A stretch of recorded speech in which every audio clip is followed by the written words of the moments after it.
Bueno, primero que todo, buenos días, licenciada Janet. Gracias por estar aquí presente, resolviendo algunas dudas que tenemos sobre los, lo que son las UPS. Eh, Estas dudas son enfocadas a la materia de electrónica de potencia. Eh, Así que bueno, vamos a despejar esas dudas, ¿no? Gracias, muchachos. Buenos días. Mi nombre, como saben, Janet Castillo. Yo soy ingeniera eléctrica y electrónica, egresada de la Universidad Tecnológica de Panamá. Tengo un posgrado en alta gerencia, tengo un posgrado en docencia superior y un diplomado en proyectos. Tengo más de 20 años especializada en temas de operación y mantenimiento de equipos críticos, y desde hace 6 años ya trabajo directamente en el departamento de la gerencia de comercial de Critical Power de la Casa de las Baterías, donde también igualmente pues ahora me toca ofrecer los productos tanto como UPS, sistemas de respaldo en DC, aires de precisión y demás. Perfecto. Todo un catálogo de experiencia y de trabajo. Y de nuestra carrera, casualmente. Bueno, la primera pregunta sería: ¿cuál es la importancia de utilizar un UPS en entornos críticos que requieren una alimentación eléctrica constante? Bueno, como bien lo defines, un entorno crítico es aquel que requiere para su funcionamiento control de tanto temperaturas como de niveles de voltaje, amperaje, frecuencia, ya que está operando ciertos equipos, ya sea, por ejemplo, una sala de datos, una sala de telecomunicaciones, que son equipos que son para el funcionamiento de alguna empresa y que deben de funcionar de acuerdo a sus parámetros de fabricación. Por ejemplo, como en la universidad, que hay varias computadoras que tienen los UPS por precaución, ya que es algo del Estado y un centro de educación. Dentro de un entorno crítico se controlan diferentes cosas. Una de ellas es que energía apropiada, pura, limpia, sin perturbaciones, que son las perturbaciones que podemos encontrar en la alimentación comercial regular, es decir, la que yo tendría en mi casa sin ningún dispositivo de filtrado o de supresión. Cuando yo tengo una conexión directamente a la calle, yo estoy expuesta a que hayan bajones, hayan algunas fluctuaciones de cualquier índole, voltaje, corriente, frecuencia, apagones, y eso en un entorno donde yo estoy haciendo tráfico de información, por ejemplo, o estoy haciendo algún trabajo de misión crítica, como en un quirófano, con alguna herramienta especial, pues eso va a interrumpir el funcionamiento y eso repercute ya sea en vidas humanas o ya sea en ingresos que se dejan de percibir porque algo dejó de funcionar. Entonces, en esos entornos donde yo necesito una seguridad 100% de que voy a tener el respaldo y el respaldo apropiado para estos equipos, yo debo de utilizar un UPS, que es un dispositivo que me va a garantizar que eso se mantenga en esos parámetros. Ok. Yo le tengo una consulta más que todo. Ok, hablamos de UPS en sí, pero ¿de qué está formada una UPS? ¿Qué hay detrás de una UPS, ya sea en la parte eléctrica y si tiene alguna electrónica? ¿Cómo es su funcionamiento? Claro, bueno, una UPS dependiendo del tipo de UPS, porque tenemos UPS que son muy básicas, llamadas interactivas, y que son básicamente utilizadas dentro de un entorno no tan crítico, por ejemplo, que pudiéramos tener para un Wi-Fi en nuestras casas o un televisor en nuestras casas o la computadora de nuestras casas.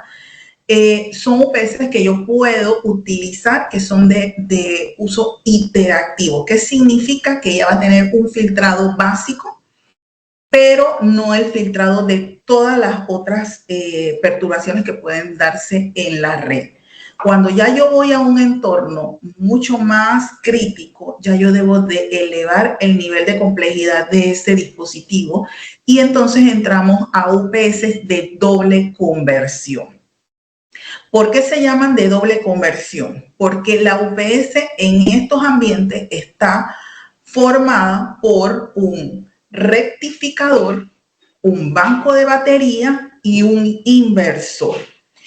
Y es doble conversión porque a la entrada de la C lo va a recibir un rectificador que, como su nombre lo indica, va a rectificar esa onda sinusoidal y la va a convertir para alimentar al banco de batería, que es en DC, y el banco de baterías va a entregar ese DC, una onda de corriente directa, al inversor.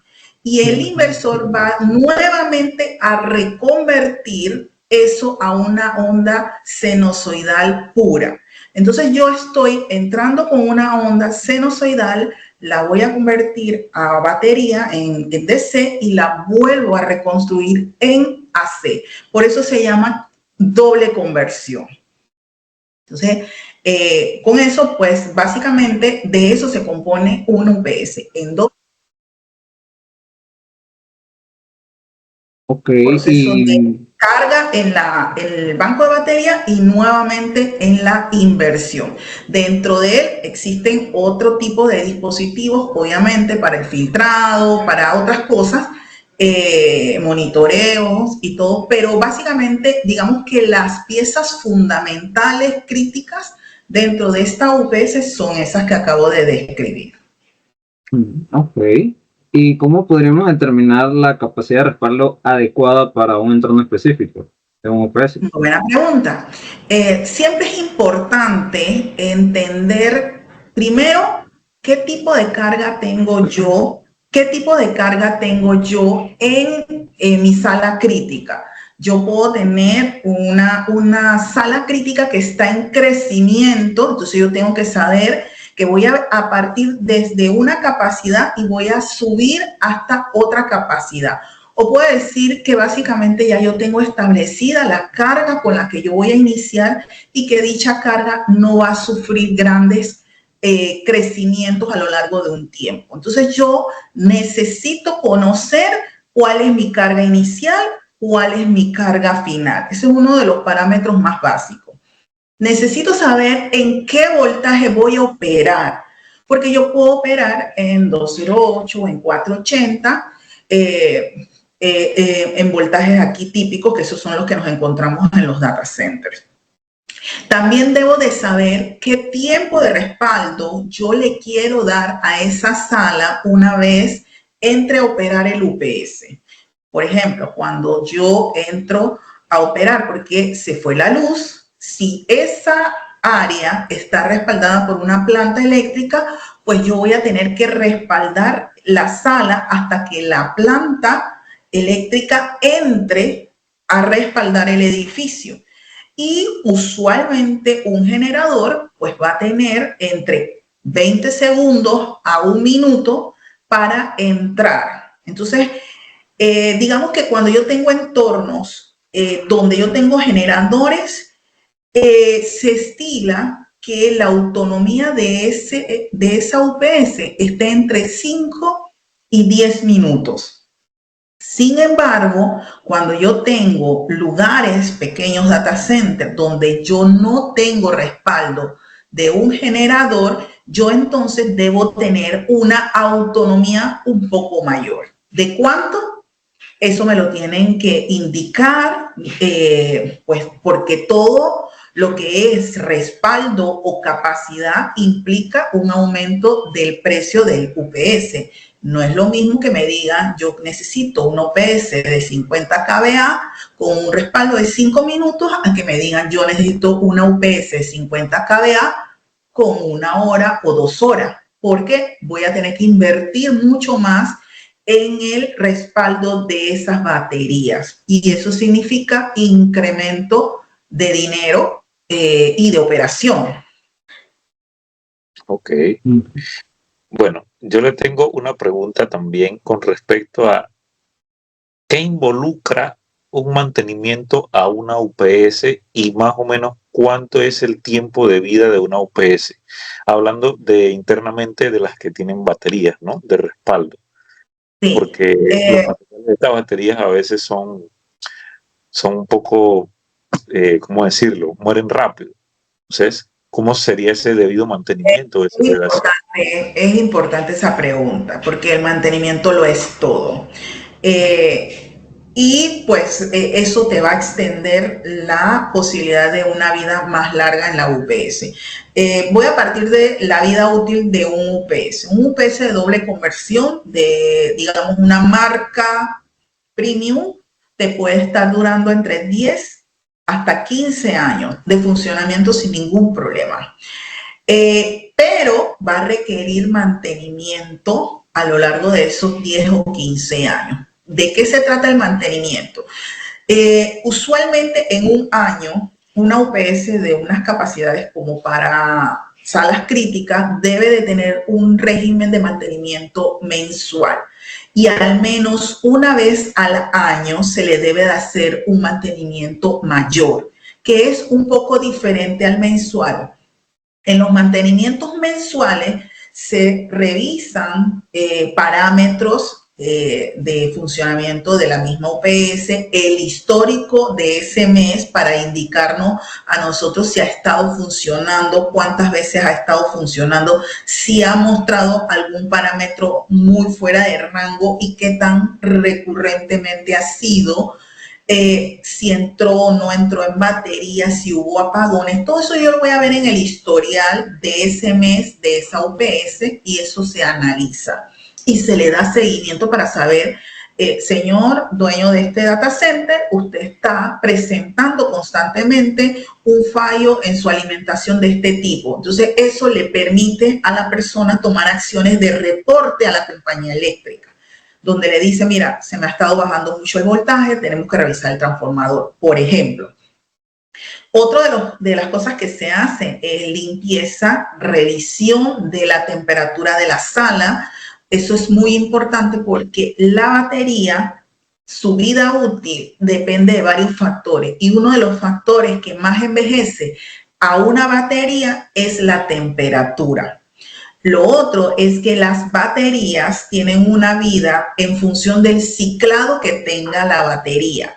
Entonces, entre más entra y sale el banco de batería, más yo estoy utilizando esos ciclos de vida y tiene un conteo que en un banco pudiera ser de 3.000 ciclos en su vida útil, pero si yo tengo esa ubicación en un Panamá Oeste, por ejemplo, donde hay fallos continuos, donde hay mucha inestabilidad de la red, yo voy a tener esa UPS funcionando y ciclando más constantemente que si la tuviese en Panamá. Y es posible que yo tenga dos UPS de la misma edad, del mismo tiempo, de la misma capacidad, la misma marca, una en la ciudad de Panamá, una en Panamá Oeste, y el tiempo de vida de las baterías sea diferente. ¿Por qué? Por ese factor, temperatura y cantidad de ciclados. Entonces se revisa todo eso, se hace también mantenimiento a los terminales de los bancos de batería. Hay que revisar que la batería tenga la temperatura apropiada, que no esté hinchada, por ejemplo, que son revisiones que se pueden ver directamente sobre la batería, que los terminales no estén sulfatados, que tenga todas las condiciones como de operación para la cual está instalada. Entonces, el banco de batería me va a determinar qué tanto yo voy a tener que estar reemplazando ese banco. Cada UPS, dependiendo del fabricante, me va a decir a mí ciertas piezas que deben de ser reemplazadas a lo largo de la vida. Se estila, por ejemplo, que aproximadamente cada 7 a 8 años yo debería de estar reemplazándole los capacitores. eso es algo preventivo, pero vuelvo y repito, con los mantenimientos yo puedo hacer condiciones de predecir si yo requiero acelerar un mantenimiento o yo puedo extender un poco más eso. ¿Por qué? Porque yo estoy viendo el comportamiento de esa UPS, ¿va? Entonces, una EPS, digamos, de una buena marca que tenga el mantenimiento correcto, te tiene que estar durando mínimo 10 años, mínimo. Pero yo he visto UPS de 15 años y que se han sacado porque ya ese modelo ya no se fabrica y se quieren ir a otros modelos más modernos, pero no es porque no funcione. Se han sacado funcionales. Excelente. Y bueno, ya mencionó el caso en que se tengan que retirar las UPS. ¿Qué consideraciones se utilizan cuando se desmantelan los mismos? O sea, hay que retirarlas cuando ya no tienen uso o que se hayan dañado por algún motivo. Bueno, depende. Si la UPS está saliendo de servicio porque está dañada, obviamente sí, lo que se hace es que se elimina completamente el artículo. Yo tengo clientes donde esa UPS ha sido reubicada a una instalación, digamos, más pequeña, donde va a extenderse la vida. Lo que se le hace es otro mantenimiento. Como les dije, por lo menos una vez al año hay que hacer un mantenimiento mayor y el mantenimiento mayor lleva un apagado completo de la UPS para hacer la revisión. También se le ponen baterías para saber qué tanto está confiable el banco de batería. Entonces, a veces lo que hacen las personas es que nos piden hacer un mantenimiento intensivo mayor a esa UPS y reubicarla en otro sitio y se instala una nueva en ese sitio. Por ejemplo, por capacidad. Bueno, yo le tengo una pregunta, ya hablando un poco de forma coloquial, acá en lo buen panameño. He escuchado a personas que dicen, yo no instalo UPS porque eso me va a subir mi factura de electricidad. ¿Eso es cierto? Bueno, lo que pasa es que la UPS es un dispositivo y necesita, o sea, todos sabemos la ley que yo no puedo convertir algo si no utilizo energía, yo tengo que utilizar energía.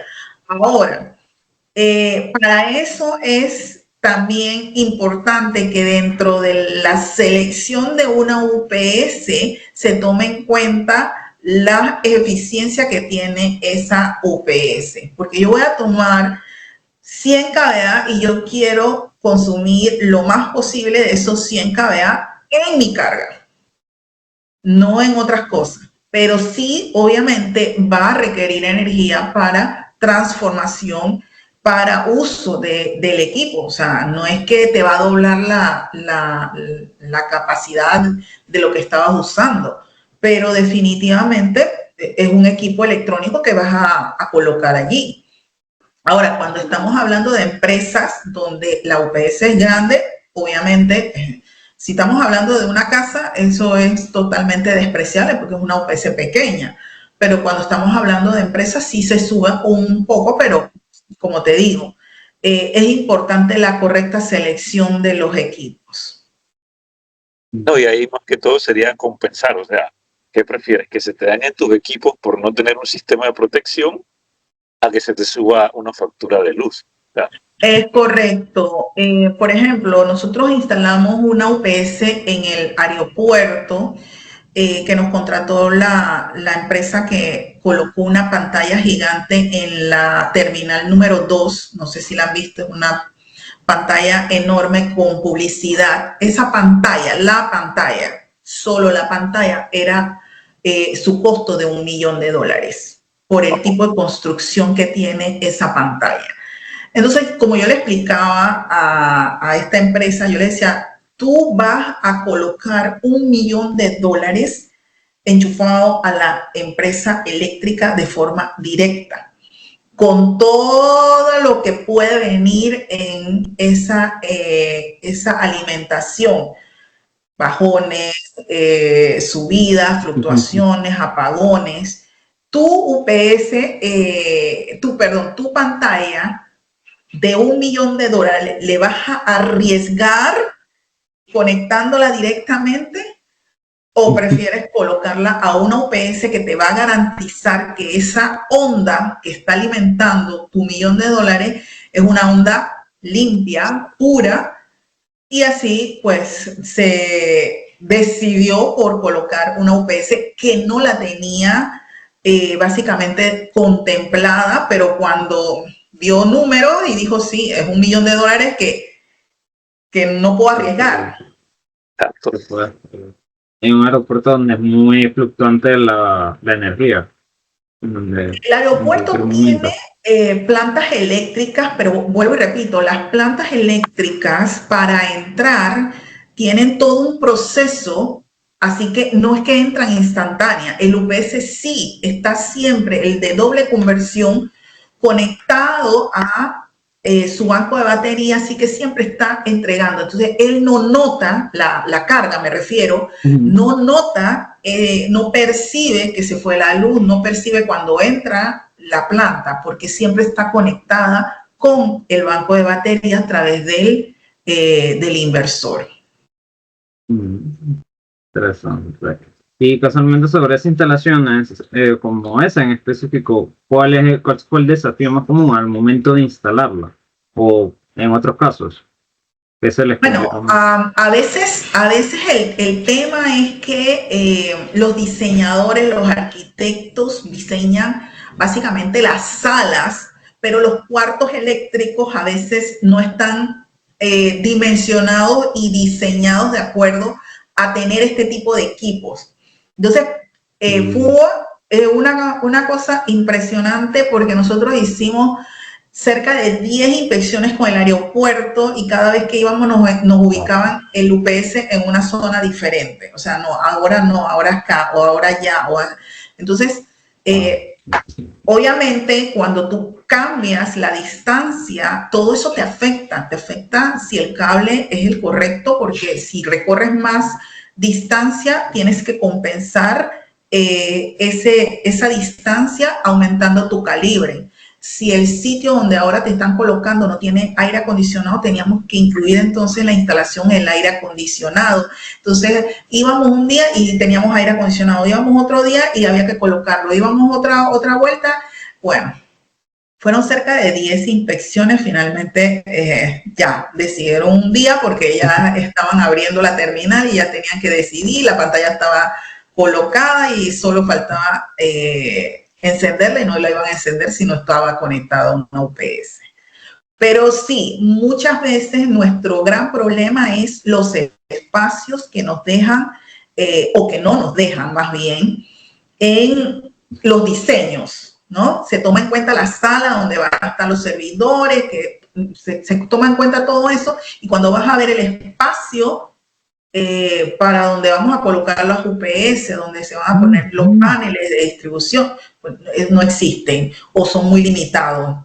Entonces hay que hacer malabares con las UPS y con las instalaciones, correcto. Entonces sí, ahí hay un trabajo que se tiene que mejorar en cuanto al diseño per se, y que se tomen en cuenta esto, porque se toman en cuenta, por ejemplo, los paneles básicos, pero a veces se les olvida que pues se requieren UPS. Entonces no podemos usar tanta área porque obviamente en estos tipos de instalaciones el metro cuadrado es muy costoso. Entonces suelen reducir los metros cuadrados en los cuartos eléctricos.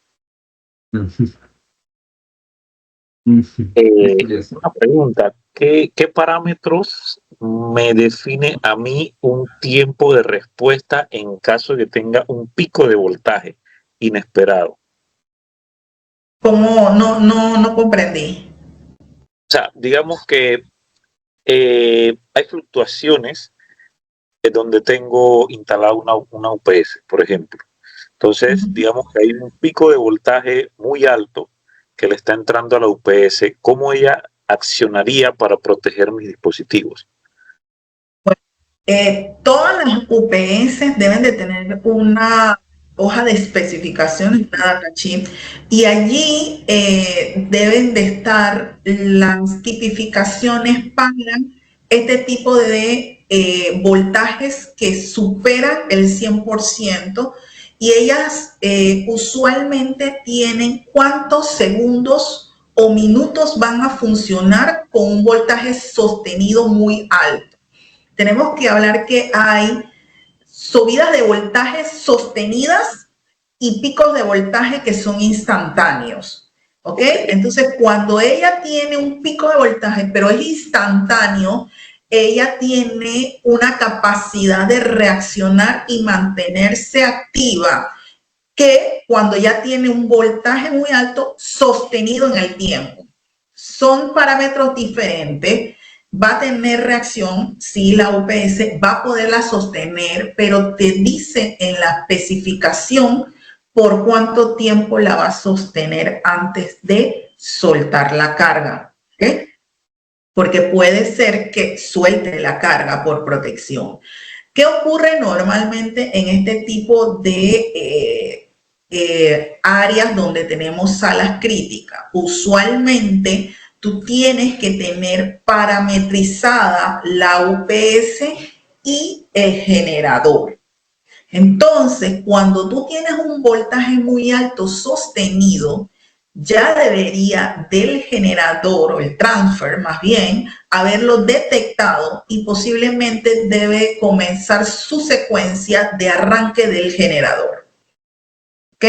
Que es muy diferente para cuando es algo que no es sostenido. Cuando yo tengo un pico muy rápido, el transfer no lo detecta. Es muy rápido para él. ¿Quién lo detecta? La UPS. Y la UPS lo vio, manda sus alarmas. Si hay alguien al que le tiene que llegar la alarma, posiblemente le va a llegar y va a darse cuenta que algo está pasando, ¿verdad? Pero si está sostenido, lo más probable es que el ATS, el transfer de ese generador, sí lo detecta, ¿ok? Y allí entonces le manda el generador a arrancar, el generador comienza a funcionar hasta sus revoluciones necesarias, y le dice básicamente al ATS, estoy listo, y el ATS acciona y mete el generador para respaldar. Eso es lo que debería, el deber ser, pero cuando ya yo tengo parametrizado bien tanto el generador como el UPS. Y en esos segundos donde está ocurriendo todo con este generador, el UPS debería de estar sosteniendo la carga hasta que entra el generador y libera básicamente al UPS de ese sobrevoltaje. No sé si quedó claro. Sí, sí, muy claro, ahora sí. Sí, bueno, creo que esta sería la última pregunta. Que creo que hemos hartado todas. Sería, en comparación con otros métodos de respaldo de energía, como ya mencionó, lo de las plantas o generadores, o en caso de generadores diésel, ¿cuál es qué ventaja y desventaja presenta el UPS? Ya mencionó varias ventajas, ¿qué desventajas tienen? Bueno, realmente cuando tienes un entorno crítico, no es que me decido por la UPS o por el generador. Cuando tú tienes un entorno crítico, tienes que utilizar ambos. Están diseñados para evitar que tu área sufra daño, que sufra eventos, que tengas apagones, pero funcionan, digamos que como complementos unos del otro. El UPS es un equipo de reacción muy rápida. Un UPS te permite tener una onda perfecta, pura, controlada para tu carga, pero es muy costoso tener el UPS con mucha autonomía, ¿verdad? Entonces yo usualmente un UPS lo tengo con una autonomía básica de entre 5 a 10 minutos. Por lo tanto, no podría resistir un apagado de extensión muy larga. Por su lado, el generador es, digamos, un elemento muy lento para detectar fallas. requieren tener una falla sostenida, es decir, que tiene que ver que se bajó mucho el voltaje para que él perciba que se fue o que se haya ido completo, o tiene que tener un sobrevoltaje sostenido para darse cuenta que está por encima de ese nivel. Así que es muy lento operando, pero es muy estable en el tiempo. Después que él entra, él debería mantener esa carga por no minutos, sino por horas. Entonces, digamos que no es que este es mejor que el otro, sino que en un entorno crítico son complementarios. Ok. Yo le tengo ya una última pregunta, sí. Okay.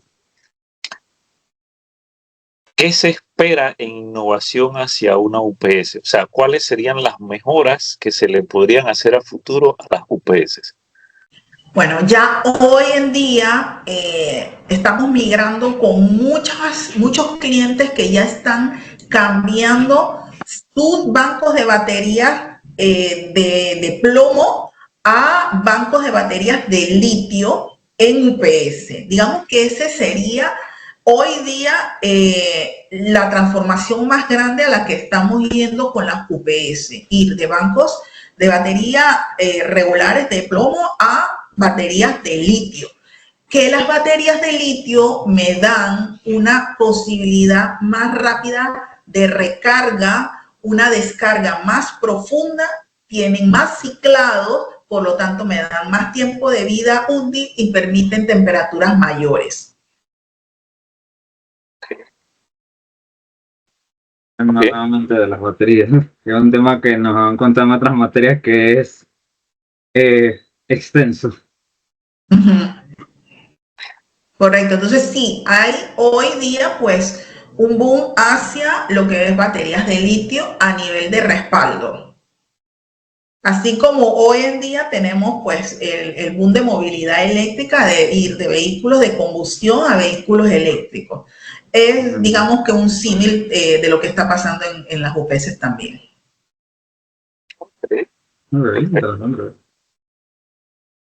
Bueno, con esto finalizaríamos las preguntas y la entrevista. Muchas gracias por acompañarnos. ¡Wow! Me dijeron que eran 30. Es que tratamos de resumirlas bastante entre las más importantes. Más importantes, y varias las respondían lo que iba respondiendo una. Entonces, exacto, también se fue reduciendo. Y sí, creo que complementamos todo al final, así que. Vale, bueno, un placer, muchachos, la verdad. Y a la orden siempre.